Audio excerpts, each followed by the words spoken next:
carta de Paulo a Timóteo, capítulo 6, versículo 7, diz assim: porque nada trouxemos para este mundo,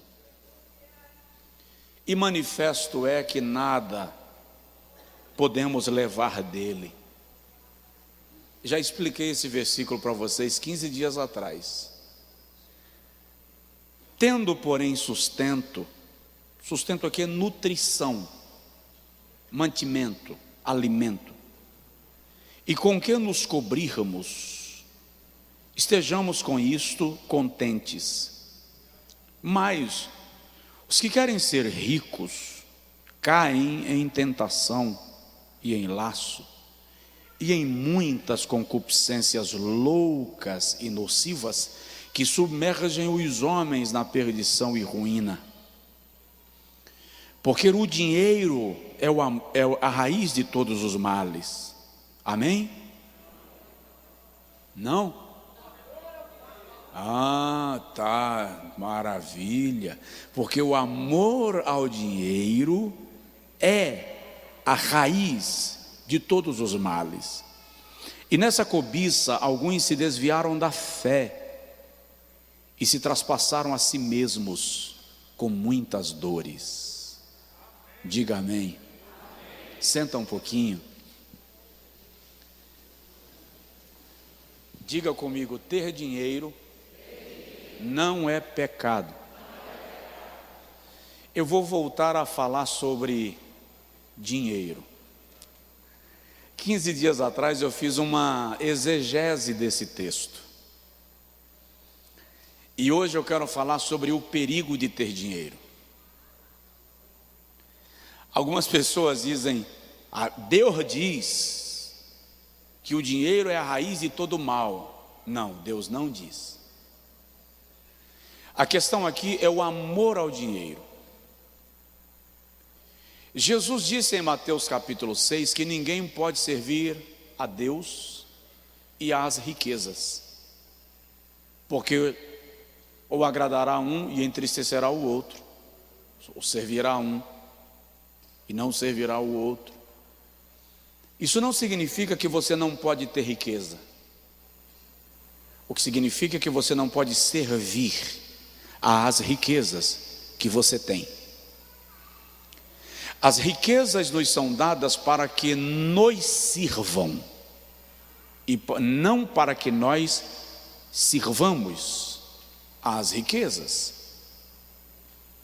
Gênesis capítulo 26 diz que Isaac possuía, diga comigo, possuía muito gado, muito ouro, muita prata e muita gente a seu serviço. Mas o texto é muito claro: Isaac possuía. Diga comigo, ele possuía. Ele não era possuído. Na dramaturgia brasileira houve uma novela, só quem é da minha faixa etária vai lembrar desse personagem, chamado Nonô Correia. Não precisa levantar a mão para dizer que você lembra, porque isso denuncia a tua idade. Nonô Correia tinha cadeado na geladeira. E naquela época, irmão, ter geladeira já era luxo. Você não era nascido, era, Rony? Tá certo. Tinha cadeado na geladeira, o fogão era trancado e ninguém tinha acesso. Tem muita gente que, no ambiente das finanças, é dominado pelo mesmo espírito. Esse não é o plano de Deus. Jesus nunca disse que um rico não entra no céu. Jesus disse que aquele que se torna escravo, o que Jesus está ensinando, essa é a lição: quem se torna escravo do que possui, não desfruta das riquezas do reino de Deus. Na exegese que eu fiz semana passada desse texto, e eu mostrei para os irmãos, Paulo diz: nada trouxemos, nada levaremos. Nu saí do ventre da minha mãe, nu para lá tornarei. É uma frase de Jó no capítulo 1, versículo 20. Aí depois Paulo vem e diz: se você tiver sustento, sustento é alimento, nutrição, aquilo que te mantém. E se você tiver com que se cobrir, Cobertura aqui é teto, proteção, moradia, roupa. Esteja com isto contente. Contente não é acomodado. Contente aqui é agradecido, feliz, satisfeito. Porque nós temos a triste mania de reclamar do que não temos, sem nos atentarmos para aquilo que temos. Então não agradecemos pelo que temos e reclamamos pelo que não temos. Então Paulo está dizendo, se você tem nutrição, alimento e cobertura, esteja feliz, esteja contente. Aí ele dá um alerta, os que querem ser ricos. Ele não está falando de quem está trabalhando para prosperar, porque se você analisar a Bíblia, estimula o crescimento, o trabalho para a prosperidade. Paulo está falando aqui da ambição, da ganância. Aqueles que são dominados por esse sentimento caem em tentação. Tentação aqui é laço, armadilha. Caem em tentação e laço e em muitas concupiscências loucas, desejos absurdos, malignos, danosos, venenosos, nocivos, que submergem e afogam os homens na ruína e na perdição. Então, o desejo da prosperidade é nobre. Deus nos fez para que prosperemos. Mas ser dominado pelo desejo, pela ganância da riqueza é uma armadilha. É perigoso. Aí Paulo vem e justifica. Por que é perigoso? Porque o amor ao dinheiro é raiz de toda espécie de males. E muitos, nesta agonia, nesse desespero, nessa cobiça, se desviaram da fé. Tudo aquilo que ameaça a tua relação com Deus é espiritualmente inapropriado para a sua vida. Isso inclui o dinheiro. Mas a questão aqui está em entendermos de que maneira nos relacionamos com ele, com o dinheiro, com as riquezas, com o poder de ter. Porque aquele que tem antes de ser, corre um sério risco. Mas aquele que aprendeu a ser antes de ter, tem domínio. Salomão diz em Provérbios que há quem se faça rico sem nada ter. E há ricos que vivem como se não fossem. Ele está falando de dois extremos. De quem não é, mas precisa vender vitrine. Precisa fingir que tem. Lembra do velho provérbio, viva o luxo e morra o bucho? Quem já ouviu esse provérbio? Ok, só uns 3. Então é quem se faz rico sem nada ter. Mas há quem tem e não desfruta. E aí ele escreve em Eclesiastes que aquele que trabalha e enriquece, mas não desfruta do resultado do seu trabalho, é semelhante ao aborto. Foi gerado, mas não nasceu. Estou vendo o olho de vocês tudo sobrido. Deixa eu ver o que está lá em cima. Então, se você trabalha, mas não desfruta do resultado do seu trabalho, se o trabalho é vão e o resultado dele não te serve. Agora, o pastor disse que é perigoso ter dinheiro. Como assim, pastor? É perigoso ter dinheiro quando ele te gera o conforto do pecado. É perigoso ter dinheiro quando você assume a consciência de que só porque o tem pode fazer qualquer coisa, porque você está blindado pelo que possui. Gênesis capítulo de número 38 revela para nós um episódio muito interessante da Bíblia e que é interessante porque o episódio de Gênesis 38 acompanha todo o enredo das Sagradas Escrituras e aponta para Cristo. De que forma? O protagonista de Gênesis 38 é Judá. Judá é o patriarca de cuja tribo Jesus descende. Judá vai à terra dos cananeus e toma para si uma mulher por esposa. E ela lhe gera 3 filhos. E quando estes filhos de Judá crescem, ele toma por esposa uma jovem chamada Tamar para o seu filho mais velho. Tamar se casa com Gênesis 38. Mas a Bíblia diz que morreu. E o código de Hammurabi interpreta e aplica que se um homem morrer e a sua esposa ficar viúva sem filhos, o seu irmão imediato lhe será dado por marido para gerar filhos em homenagem, em honra àquele que morreu.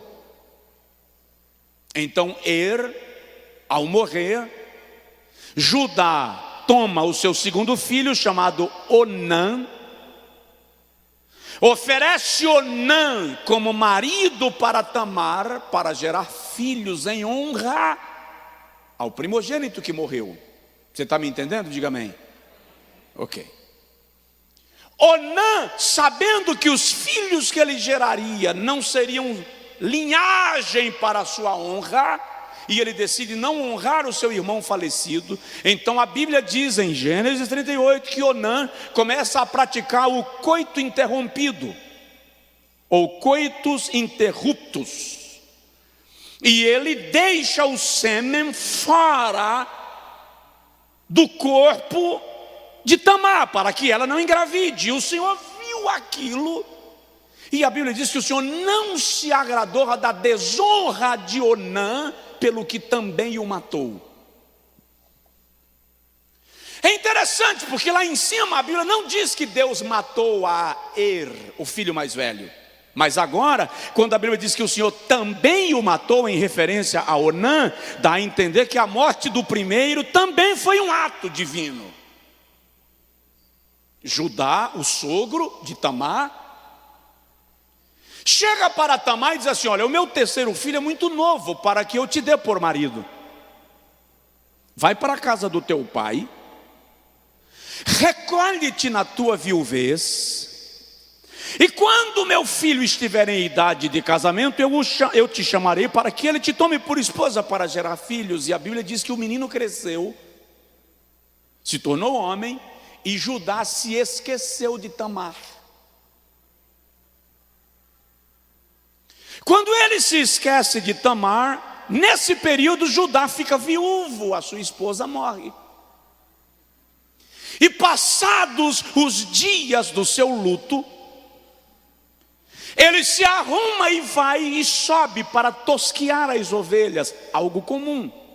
Só que naqueles dias, preste atenção nisso, no tempo de tosquiar as ovelhas e no tempo da colheita da lavoura, as prostitutas cultuais vinham para a beira das estradas a fim de vender o serviço sexual aos tosquiadores, aos lavradores, aos criadores.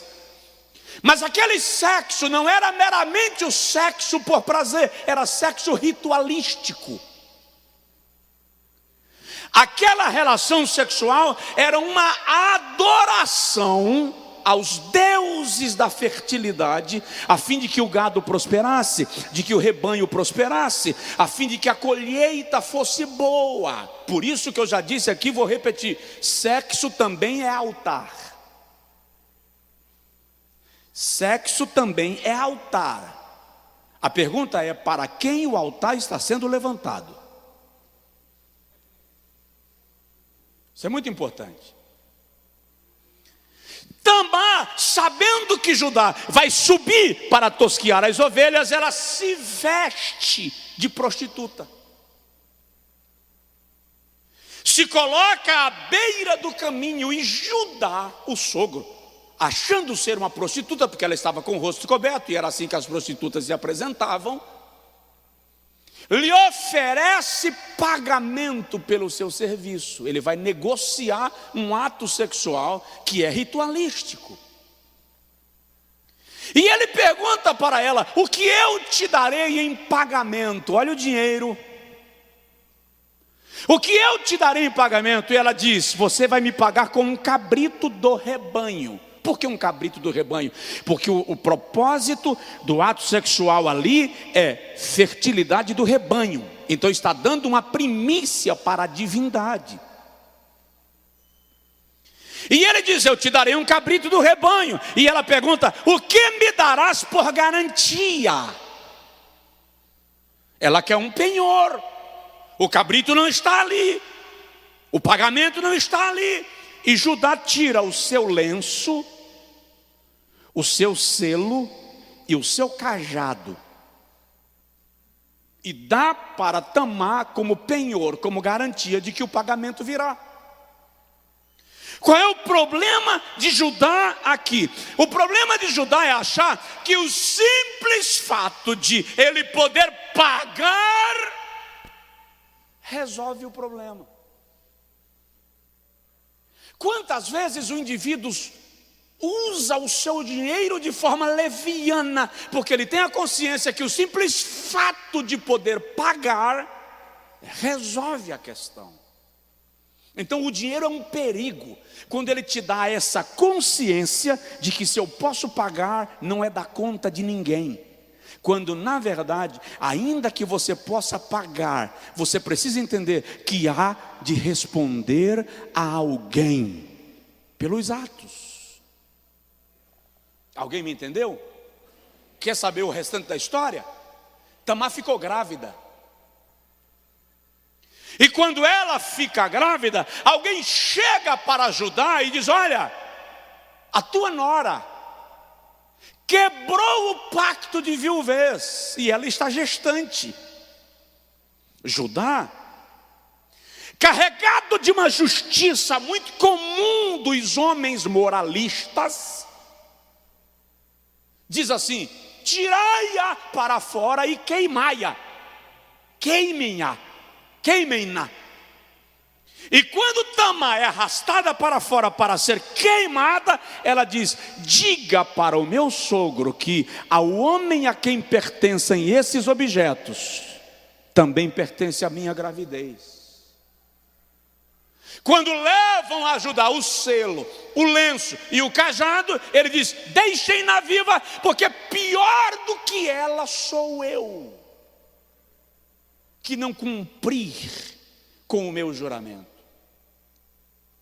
O que Judá está nos ensinando é que o fato de poder pagar pelo desfrutar do pecado não fecha a questão, porque existem questões que não se fecham com dinheiro. Existem questões cujo fechamento são de ordem espiritual e não serão tratadas economicamente. Então não pensa, o dinheiro é um perigo quando eu penso que só porque posso pagar está resolvido. Há situações que vão além do poder de compra. Provoca a pessoa do seu lado e diz para ele assim: não deixe o dinheiro ser um perigo na sua vida. Não deixe o dinheiro ser um perigo na sua vida. E é incrível a facilidade de Judá de julgar e executar Tamar. Tirem-na para fora e queimem. Olha Davi no seu julgamento, quando o profeta vem confrontá-lo pelo seu pecado de adultério com Batseba. O profeta chega e conta para ele uma alegoria. Um homem do teu reino, que tem muito gado, recebeu um visitante na sua casa, e em vez de oferecer no banquete uma das suas muitas ovelhas, Foi na casa de um outro homem pobre que tinha apenas uma ovelha, que comia dentro da sua casa com a sua família, sacrificou a ovelha e ofereceu ao visitante. O que você diz? Davi levanta do trono, rasga as vestes e diz: eu digo como rei, que digno de morte é esse homem. O profeta olhou para ele e disse: pois tu és o homem. A nossa rapidez em julgar o processo do outro é incrível. Se nós tivermos a humildade de Judá, porque ele reconhece agora a sua precipitação e a sua loucura, você vai observar que tanto Judá como Tamar incrivelmente aparecem na genealogia de Jesus. Eu vou repetir. Tanto Judá, com essa loucura, quanto Tamar aparecem na genealogia de Jesus. É uma forma de entender que não importa o tamanho da sua loucura, se você se humilha debaixo da misericórdia divina, Ele refaz a tua história, abre o teu caminho e te faz chegar no lugar que Ele te prometeu. Só quem crê, dá um glória, dá um aplauso ao Senhor. Então, é perigoso ter dinheiro quando ele me dá a sensação de que eu posso desfrutar de qualquer coisa só porque posso pagar. Segundo, é perigoso ter dinheiro quando em nome do dinheiro eu decido desobedecer uma ordem divina. Diga comigo, é perigoso ter dinheiro quando em nome do dinheiro eu decido desobedecer a Deus. Já disse a vocês de uma época que eu fui pregar nos Estados Unidos, e eu falei, esses dias eu encontrei um pastor lá de Boston, e eu disse para ele: cara, eu tenho uma chamada muito poderosa para os Estados Unidos. Ele riu, eu estava brincando com ele. Quando eu fui pregar, numa das primeiras vezes que eu fui à Flórida, e quando terminou a conferência, foi algo muito poderoso, muito lindo. Na segunda-feira à tarde, eu viajaria na segunda noite de volta. Segunda tarde, o conselho da igreja me chamou para um café. E eu fui para o café, já fui com a mala. De lá eu iria para o aeroporto. No meio do café, o líder do conselho levantou e disse assim: pastor, nós não te chamamos para um café porque nós temos o hábito de tomar café de segunda-feira à tarde em reunião. Não. É que nós decidimos que lhe queremos como pastor da nossa igreja. Irmão, mas na hora meu coração disse assim: Deus está me abençoando. Deus está nisso. E nós já nos reunimos, já decidimos que a igreja vai lhe oferecer casa, carro, toda a cobertura que o senhor precisar, e um salário inicial de $5.000. Irmão, na época, o dólar, quer dizer, hoje ele também não está muito gracinha não, né? Mas estava lá em cima, em relação ao real. Eu fiz a conta na hora. Eu fiz a multiplicação rápido. Quando eu fiz a multiplicação, eu disse: Jesus de Nazaré, Deus está nesse negócio. Mas, irmão, incrível que raramente Deus fala comigo assim, tão na bucha. Tem umas coisas que eu preciso que Ele me responda rápido. E Ele me... Mas essa, Deus me respondeu assim na tampa. E fez assim: não tenho nada a ver com isso. Eu disse: não, senhor. Não, peraí. Faz a conta direita em cima. Não. E o Senhor me disse: não estou nesse negócio. Eu disse: irmão, eu não posso. Eu disse: não, pastor. Olha, nós vamos mandar buscar a tua família. O senhor não precisa nem ir para o Brasil, se o senhor não quiser, já fica aqui. A gente manda buscar todo mundo. Eu falei: irmão, eu preciso orar, porque não é o que Deus quer de mim. O cara olhou para mim e falou assim: por que, pastor? Está pouco? Fala sério. Está pouco? Diga do que o senhor precisa. Eu disse: não é isso, irmão. É que $5.000 fora do plano divino não paga nem remédio. Entende isso?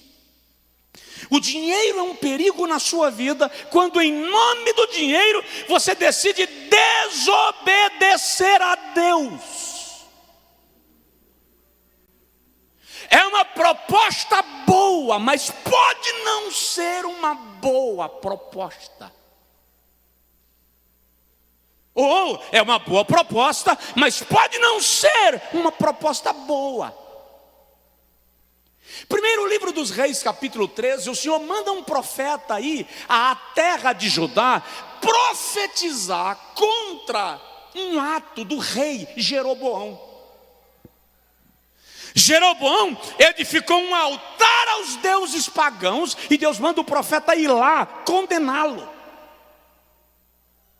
Só que quando o profeta está arrumando o jumento para ir, o Senhor fala com ele: você vai profetizar, mas não tome água lá, não coma nada lá, não aceite presentes lá, e nem retorne pelo mesmo caminho. É uma regra, é uma lei. O Senhor diz: não aceite nenhuma bajulação lá. O profeta vai. E a Bíblia diz, 1 Reis 13, que quando ele profetiza contra o altar, a profecia é tão poderosa que o altar rachou no meio. Quando o altar rachou, o rei Jeroboão, tomado de ira, aponta para o profeta e diz para os guardas: prendam-no. E a Bíblia diz que o braço do rei entesou no ar e ressecou. O braço não voltou, ficou preso no ar e ressecou.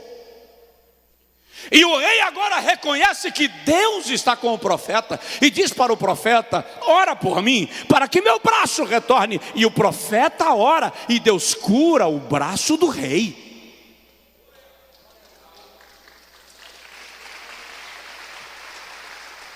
O rei ficou tão temeroso e tão feliz que olhou para o profeta e disse: vem comigo para o palácio, para que te regales comigo, e eu te darei conforto e presentes e te honrarei. E o profeta disse: o Senhor me disse que eu não receba presentes, que eu não tome água e que eu não durma nesse lugar, então já estou indo embora. Quando ele vai saindo, esse texto é muito complexo, porque quando ele vai saindo, chega um outro homem e diz: vem comigo na minha casa para comer, beber e descansar. E o profeta disse assim: o Senhor falou comigo que eu não devo comer, nem beber, nem dormir nesse lugar. Aí o velho que apareceu disse assim: mas eu também sou homem de Deus, e eu também sou profeta, e ele apareceu-me a mim e me disse para que você venha comigo. Eram dois profetas, e o outro era profeta mais velho, e o profeta mais novo, em nome de honrar o profeta mais velho, decidiu ir. Comeu, bebeu, e na hora de descansar, o profeta velho olhou para o profeta jovem e diz: assim diz o Senhor, tu não retornarás para a tua terra, porque desobedecestes a minha voz. Mas espera aí, infeliz, tu não vieste em nome de Deus me dizer que eu poderia ir na tua casa? Mas o Senhor apareceu-me a mim agora para dizer que por causa da tua desobediência tu não ficarás vivo. E o profeta novo morre.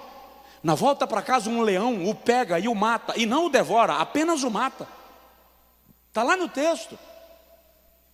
Qual é a lição aqui? Presta atenção no que eu vou lhe dizer. Eu sou pentecostal. Alguém diz amém aí, por favor? Eu creio em profecia, eu creio em revelação. Mas aquilo que Deus falou diretamente com você, Ele não te dará segunda ordem através de outra pessoa.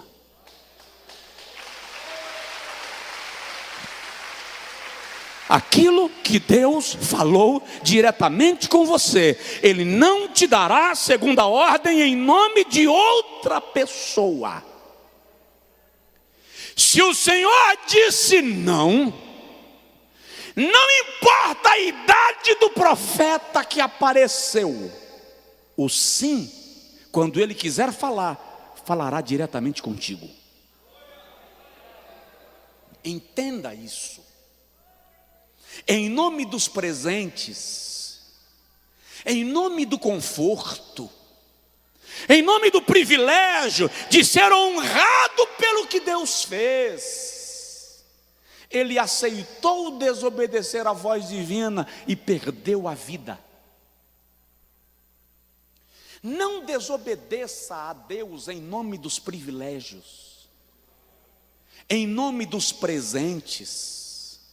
Sabe, as pessoas pregam muito que Eliseu rejeitou o presente de Naamã, porque homem de Deus não aceita presentes. Vai devagar. Se você continuar lendo o texto, você vai ver que logo na frente Eliseu recebe riquezas do rei da Síria, o rei que era a cabeça de Naamã. O rei manda consultar o profeta Eliseu e manda para ele 40 camelos com ouro, prata e o que havia de melhor na Síria. O que você tem que entender é que quem pode ser honrado pelo rei não precisa aceitar a honra de um comandado. O que você precisa entender é que o tempo da honra pode não ser agora, pode ser amanhã. O que você precisa entender é que no caso de Naamã, os presentes eram um pagamento. No caso do rei, os presentes eram uma oferta. É isso que você tem que entender. Não quebre o princípio divino em nome dos privilégios. Não é pecado ser honrado, não é pecado ser reconhecido. Eliseu foi honrado, Eliseu foi reconhecido, Eliseu recebeu presentes na hora certa, pelo motivo certo, sem que a glória de Deus fosse colocada em xeque. Tudo aquilo que ameaça você cumprir a vontade divina é perigoso. Então o dinheiro é um perigo na sua mão, quando em nome do dinheiro você está desobedecendo a uma orientação divina. Alguém me entendeu? Então diga comigo: Senhor, me guarda de ser encantado pelos privilégios que me afastam da tua vontade.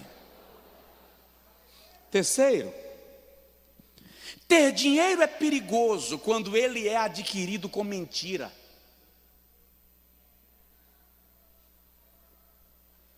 Deus não precisa de jeitinho para te abençoar. O dinheiro é um perigo quando você tem que mentir, ludibriar, enganar para tê-lo. Geazi, eu volto para Eliseu. Eliseu, segundo Reis capítulo 5, versículo de número 5 a seguir, Eliseu ministra sobre Naamã, capitão do exército da Síria. Naamã é curado da lepra. E quando ele é curado da lepra, ele volta a Eliseu. É muito interessante que Eliseu não vem falar com Naamã antes da cura, mas depois da cura ele vem. O que Eliseu está ensinando? Naamã precisa entender que, diferente da Síria, onde os homens são venerados porque servem aos seus deuses, em Israel a adoração é para Deus, quem faz o milagre é Deus. Portanto, a presença do profeta não altera, o milagre vem de Deus. Agora que você está curado, Eliseu aparece. Aí Naamã diz para ele: eu te trouxe ouro, prata e roupas de gala, roupas festivais para te presentear. E Eliseu diz: não quero nada, leva contigo de volta para a tua terra. E Naamã vai embora. A única coisa que Naamã diz a Eliseu é: me permite levar terra de Israel, para quando chegar no meu lugar, na minha cidade, eu edificar ao Deus de Israel um altar. E Eliseu permite. Quando Naamã vai embora com a sua comitiva e Eliseu entra, Geazi, servo de Eliseu, obreiro direto, auxiliar, braço direito. Geazi pensa assim: mas que besteira do profeta, cura esse cara, ele vem lá da Síria, o cara é rico, poderoso, e o profeta não recebeu nada, perdeu a chance de ganhar 2 mulas carregadas de ouro e prata. Não vou deixar passar barato. Quando Naamã está lá na frente, Geazi dá uma olhadinha dentro de casa, Eliseu está lá para dentro, distraído. Geazi, perna para que te quero, lembra dessa frase? Parte correndo no meio do mundo, correndo atrás de Naamã. Quando Naamã percebe que um homem vem correndo, ele para a comitiva. Geazi se aproxima. É que chegaram 2 jovens, dos filhos dos profetas, que vieram das montanhas, e lá eles estão passando muita dificuldade. E o profeta Eliseu mandou pedir que você mande 1 talento de ouro, e 1 talento de prata, e uma roupa para cada um dos filhos dos profetas. Naamã diz: não, eu vou mandar 2. Toma 2 talentos de prata, toma 2 talentos de ouro, e toma 2 peças de roupa para cada um e leva. Geazi pega 2 talentos de ouro, 44 quilos cada talento pesava. Ei, ouro, tá?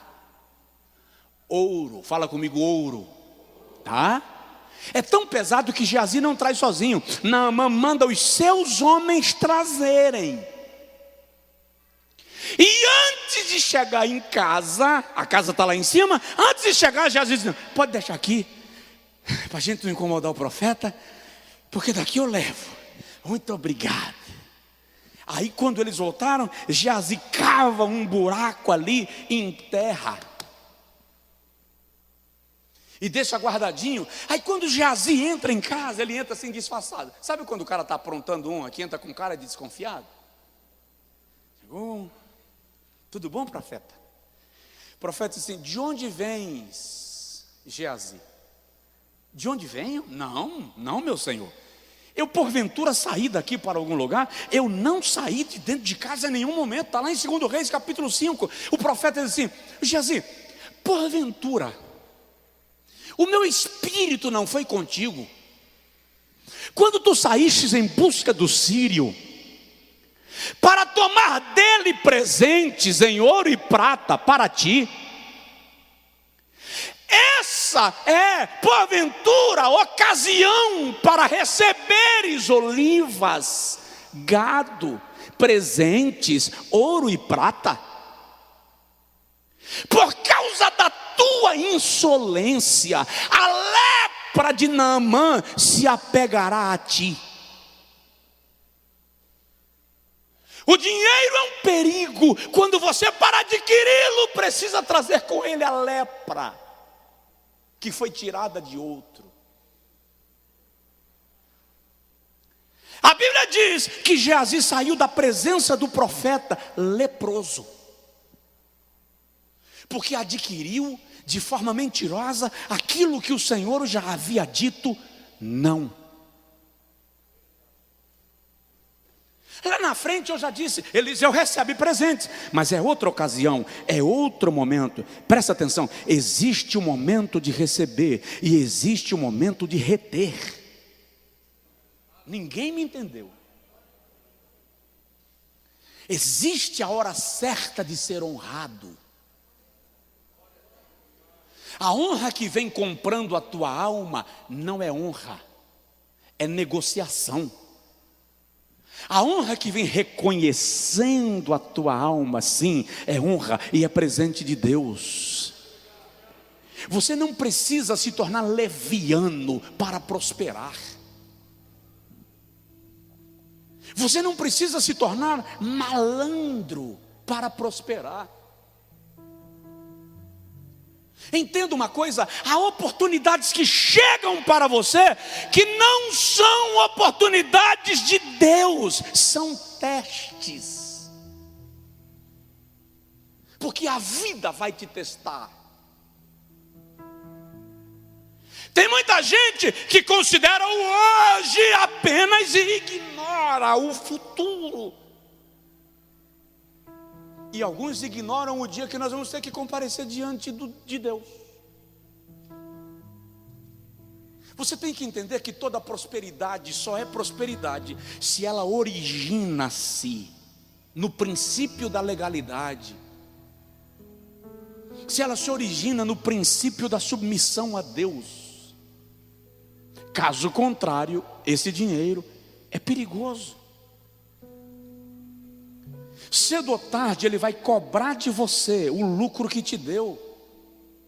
Salomão diz em Provérbios 24 que quando você se assenta à mesa do invejoso, ele olha para você e diz: come e bebe abundantemente. Aí Salomão diz assim: mas ele está de olho no que você tem, porque assim como pensa na sua alma, assim será. Ou seja, o invejoso, quando te dar a oportunidade, ele já está planejando como vai te tomar lá na frente. O cuidado de ter o dinheiro não está no dinheiro em si, mas na maneira como ele chega a nós, a forma como vem. Tem alguém aí na casa? Alguém está me entendendo?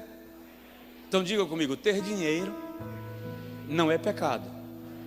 A forma que ele vem pode ser. Prospere, cresça. Só um Deus amém. Não entendeu ainda a autoridade que procede do altar. Prospere, cresça, enriqueça, mas tenha o cuidado para não ser dominado pelo que você adquiriu. Já vou terminar. Ter dinheiro é perigoso quando te faz pensar que tudo está à venda. Ter dinheiro é perigoso quando te faz pensar que tudo está à venda. Eu vi um dia um camarada revoltado porque ele ofereceu um dinheiro num Fusca. E o dono do Fusca olhou para ele e disse: eu não estou lhe pedindo esmolas. Era um Fusca relíquia. E um Fusca que o proprietário não venderia por preço nenhum, porque existe um valor emocional.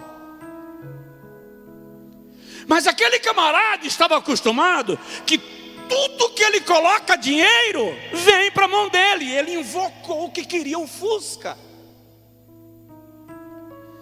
Eu não lembro de valores, mas digamos que o Fusca valia aí 10 mil e ele ofereceu 100.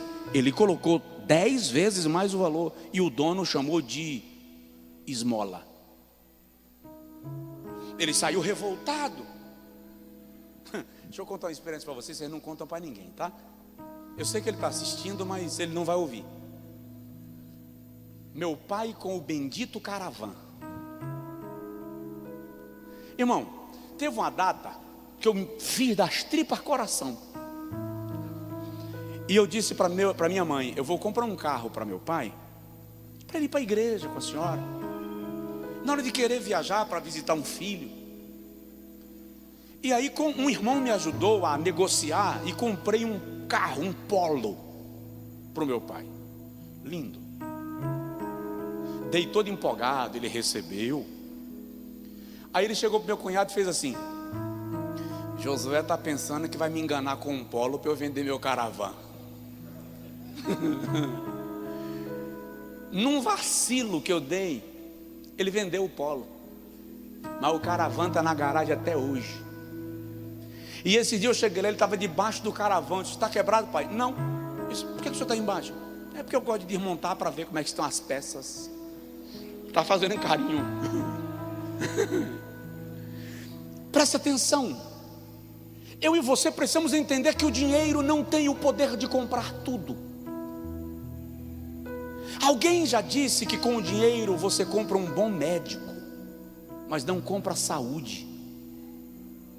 Você compra um bom apartamento, mas não compra um lar. Você compra um acordo, mas não compra paz. Você compra a cama, mas não compra o sono.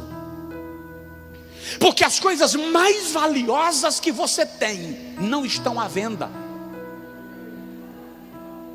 As coisas mais valiosas que você tem não se vende nem em Feira de Santana. A fama é que em feira você compra tudo. Dinheiro não compra algumas coisas nem em feira nem em Dubai. Porque algumas coisas são dádivas da vida. É Deus quem dá. Pode até comprar a companhia de uma mulher bonita, mas não compra uma esposa virtuosa. Pode até comprar a presença de companheiros, mas não compra amigos. Atos capítulo 8. Quando Pedro e João chegam em Samaria e começam a orar pelos irmãos samaritanos, a Bíblia diz que eles são todos batizados com o Espírito Santo. Então Elimas é um mágico famoso. Diz a Bíblia que quando Elimas viu que pela imposição das mãos dos apóstolos todos recebiam o Espírito Santo, ele chamou a Pedro e disse a Pedro assim: quanto você quer para me dar esse poder? Quanto você quer para me dar esse poder? Elimas não sabia que o dinheiro paga uma boa faculdade, mas não compra sabedoria. Pedro olhou para Elimas e disse: vai o teu dinheiro contigo para o inferno, porque tu pensas com dinheiro adquirir aquilo que é dom de Deus. Ainda bem que Elimas cai de joelhos e diz: retira de sobre mim essa maldição e ora por mim, para que eu não me perca. O dinheiro é um perigo quando você pensa que pessoas estão à venda, que valores estão à venda, que sentimentos estão à venda, e não estão. O poder de Deus não está à venda. Existem coisas que não podem ser compradas, são concedidas. Diz que você me entendeu e diga amém. São concedidas. O dinheiro é um perigo quando ele te leva ao suborno, aos jogos das facilidades da vida. Estava conversando com o pastor Dantas há pouco e ele me disse: olha, pastor, quem anda com inteligência não precisa pedir milagres. Eu sei que tem situações que dependem de milagres, isso é fato, não está em questão aqui. Mas, um exemplo, você está com o documento do carro atrasado, habilitação vencida, extintor já perdeu a validade, e aí você vai viajar com a tua família e Deus tira o guarda da frente, Senhor. Aí Deus olha para você e fala assim: mas você é relaxado mesmo, hein? Resolve o problema do carro, meu. Ou então, vou viajar nessa condição, mas cinquentinha já está dentro da carteira, porque se parar, quando abrir, tem uma onça. A onça está te comendo e você não está vendo.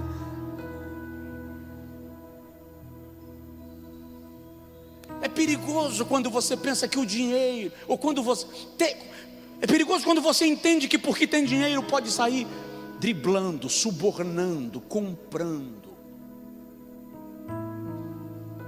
Aí você faz como o pastor nordestino morando lá em São Paulo, que veio visitar família no Nordeste. Ninguém conhece ele aqui.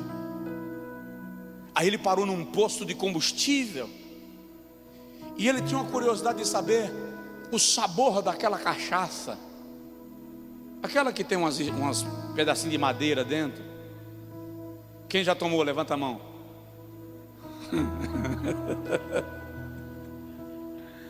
Eles querem saber? Aqui ninguém me conhece. Posto de estrada no Nordeste. Eu estou em São Paulo há 50 anos. Quem vai lá saber? Eu vou matar meu desejo.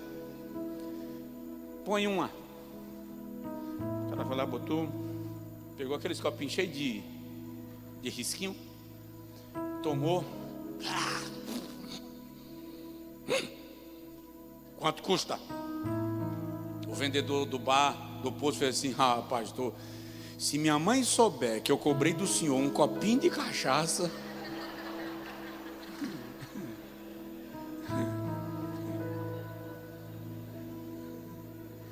Presta atenção.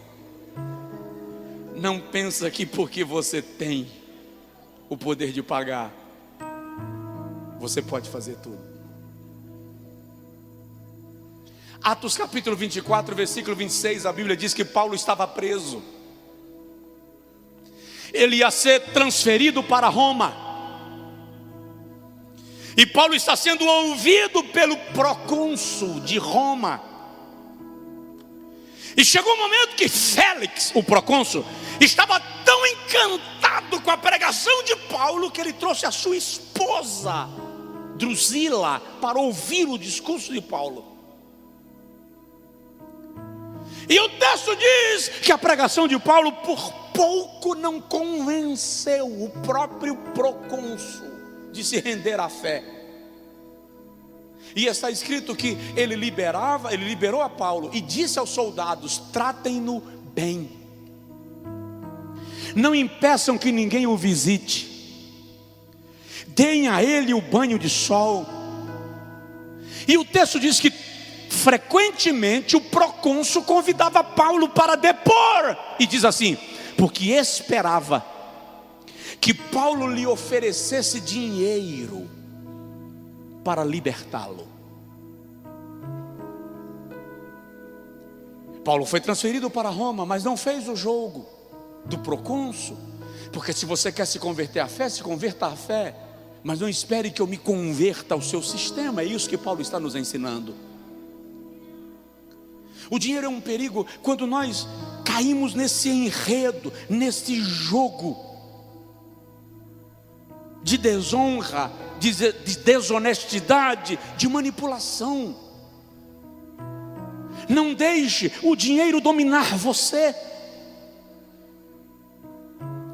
Não deixe que o enredo do mundo te leve por caminhos que não são teus. O Senhor pode e vai te fazer prosperar a partir do momento que a sua dependência for de Deus e não dos bens. Então, o amor ao dinheiro é a raiz de toda espécie de males. Estou falando de dinheiro. As pessoas têm uma ideia que igrejas, quando vão falar de dinheiro, estão falando da perspectiva capitalista. Eu estou te revelando e te mostrando que a sua conta pode estar cheia. Pelo amor de Deus. Vocês estão vivos? Sua conta pode estar cheia. Seu salário aumentado. Seu patrão acordou cheio da graça divina hoje, olhou para você e Deus disse para ele: abençoa esse aqui, porque esse aqui é meu, quero que você abençoe ele. Mas nunca coloque o seu coração aqui. Olha Jesus e o seu princípio: onde estiver o teu tesouro, onde estiver a tua riqueza, aí estará o teu coração. Seu tesouro está na mesa do gerente? Seu tesouro está no banco? Ou seu tesouro está no céu? Então tudo que eu tenho aqui são bênçãos de Deus, mas o meu maior tesouro é o Senhor. Então meu coração está no Senhor.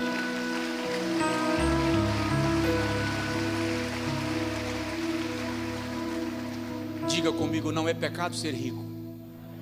Pode repetir: não é pecado ser rico. Pecado pode ser a maneira como eu lido com isto. Fica de pé, por favor.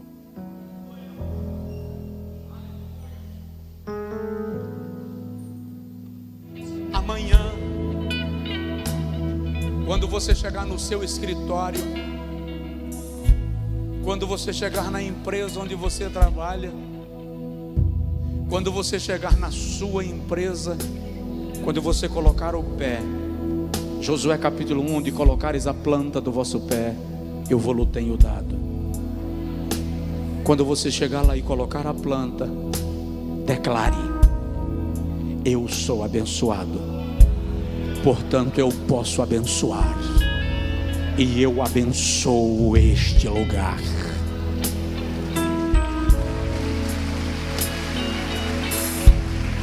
Aleluia. E faça disso uma disciplina, faça isso diariamente, até que você veja as coisas começarem a se desenrolar diante dos seus olhos, na sua frente. Hoje à noite, quando você chegar em sua casa, quando você pisar o seu pé na calçada, na garagem da casa, na porta da casa, declare isto. Você que já está em casa, está acompanhando online, pode colocar o pé, a propósito, porque o pé você vai colocar. Todo mundo tocava em Jesus, mas alguém tocou com propósito. Pise com propósito, e quando você pisar, diga: esta é a minha casa, e eu sou abençoado, então eu posso abençoar, e eu abençoo a minha casa. Faz isto, porque as bênçãos de Deus são reservadas para os seus. Eu gosto, e já vou orar com você, eu gosto da fala de Caleb para Axa, sua filha. Axa se prostra diante de Caleb e diz: tu me destes terras áridas e sem água, dá-me, te peço, terra fértil, para que eu prospere. E Caleb olha para Axa e diz: eu te darei as terras de cima e as terras de baixo, com as fontes superiores e as fontes inferiores. Diga comigo: terra de cima, terra de baixo. Diga comigo: montanhas e vales. Diga comigo: fontes superiores e fontes inferiores. Diga comigo: bênçãos espirituais e bênçãos materiais, bênçãos do céu e bênçãos da terra. Repete: bênçãos do céu e bênçãos da terra. Agora, com um grito de guerra, diga: eu tomo posse.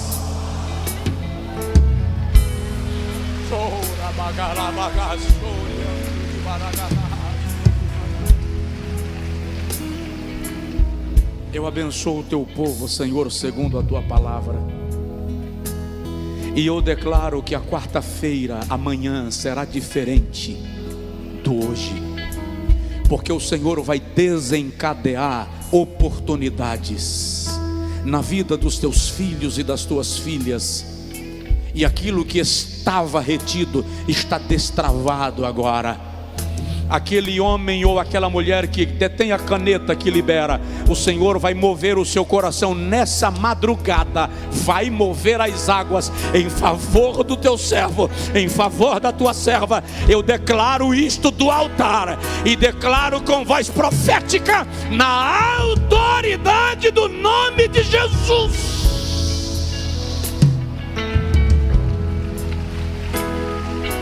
Recebe, recebe, recebe.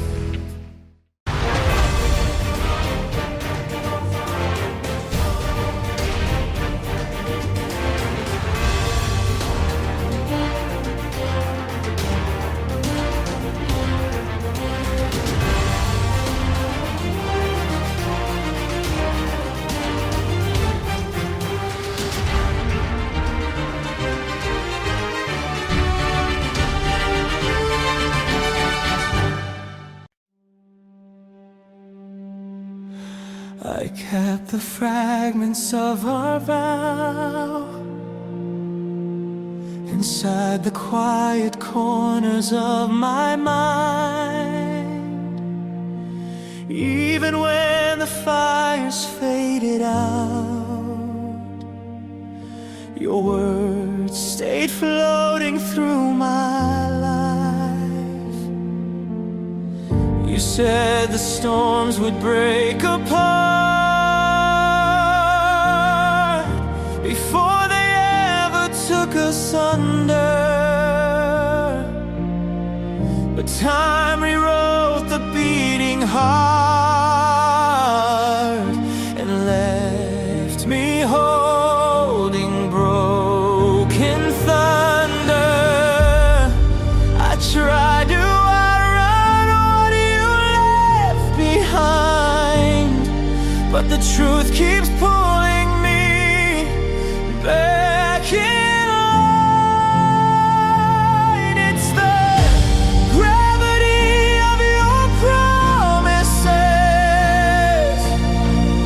They pull me like a falling star.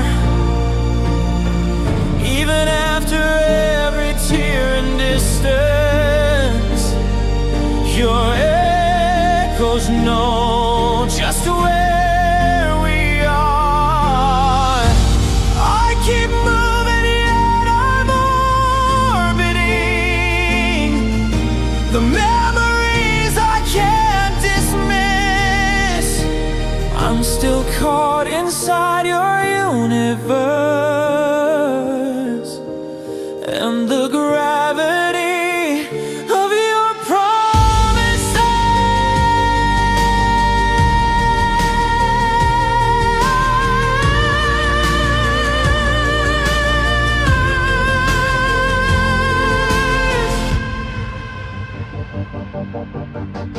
I walk the ruins of our past, the places where our shadows used to dance. Your voice is buried in the cracks, a quiet ghost I never meant to chance. The aching sky begins to bend as constellations shift above me. I try to break the pull again, but love is not so simply free. I try to outrun what I felt that night, but the weight keeps turning me back to light. It's the gravity of your promises. They pull me like a falling star. Even after every tear and distance, your echoes know just where we are. I keep moving yet I'm orbiting the memories I can't dismiss. I'm still caught inside your universe and the gravity of your promises.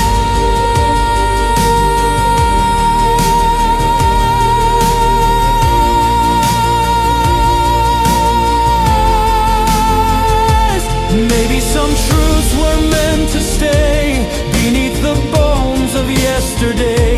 Maybe some love is built to last, even when everything has passed. If I could let go, I would try, but the pull is stronger than goodbye.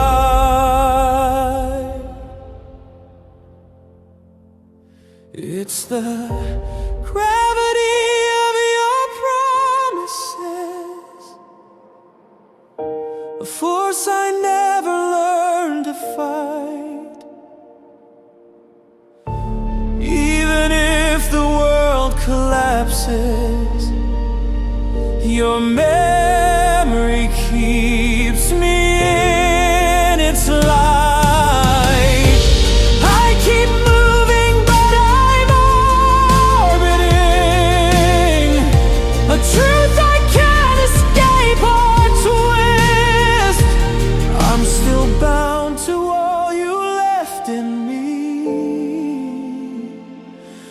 by the gravity of your promise.